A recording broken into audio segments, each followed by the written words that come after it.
দুই পক্ষের বিরোধে তালা ঝুলে গেছে একটি মসজিদে, আর এর জেরে সড়কে আদায় করতে হয়েছে পবিত্র জুমার নামাজ।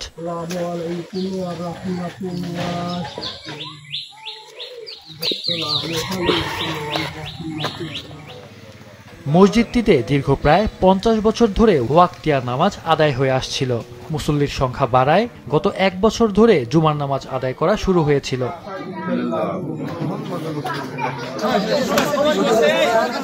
কিন্তু সম্প্রতি পার্শ্ববর্তী উত্তর গোবধা বাইতুন নূর জামে মসজিদ কমিটি ও তাদের কিছু মুসল্লি দাবি জানান, একটি এলাকার জন্য একটি মসজিদই যথেষ্ট, নতুন মসজিদ চলবে না।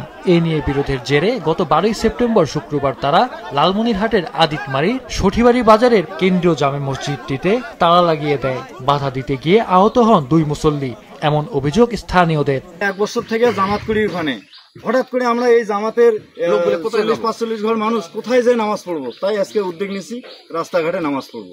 সব মশার বিরুদ্ধে সুরক্ষা দিতে এলো বসুন্ধরা এক্সট্রিম অ্যারোসল, মশার বিরুদ্ধে এক্সট্রিম সুরক্ষা। ওখানে নামাজ পড়তে যাই, ওরা প্রতি শুক্রবারে আমাকে ধাওয়া করে, আমাকে মসজিদে বাড়ি করে দেয়। এখন এটির ব্যাপারে আমরা সারা জায়গায় কাগজ দিতেছি, সেনাবাহিনী আমাকে ফয়সালা দিচ্ছে, ওরা সেই ফয়সালা আমাকে না মানিয়ে আমার এই যে 2টা লোককে ডাঙাইয়া হাবিয়া ফাটে দিচ্ছে।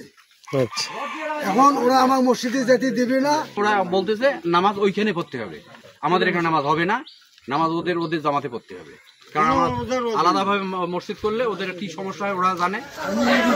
যারা তালা লাগিয়েছে তদন্ত করে তাদের বিরুদ্ধে ব্যবস্থা নেওয়া হবে বলে জানান এই পুলিশ কর্মকর্তা। দীর্ঘদিনের দ্বন্দ্ব এদের মধ্যে, এই দ্বন্দ্বের নিরসন কল্পে আমি এবং আমাদের উপজেলা নির্বাহী অফিসার মহোদয় আমরা গেছিলাম, যে আমরা নির্দেশ দিয়ে আসছি যে কোনো অবস্থাতে মসজিদে তালা লাগানো হবে না, মসজিদে কোনো অবস্থাতে কেউ তালা লাগাবে না, এইটা আমাদের সিদ্ধান্ত ছিল। তবে জানা গেছে এ নিয়ে এলাকায় উত্তেজনা বিরাজ করায় আজ প্রশাসনের হস্তক্ষেপে দুপক্ষকে সাথে নিয়ে বিষয়টির সমাধান করা হয়েছে। মাহফুজুল হাসান, মাছরাঙা নিউজ ডেস্ক।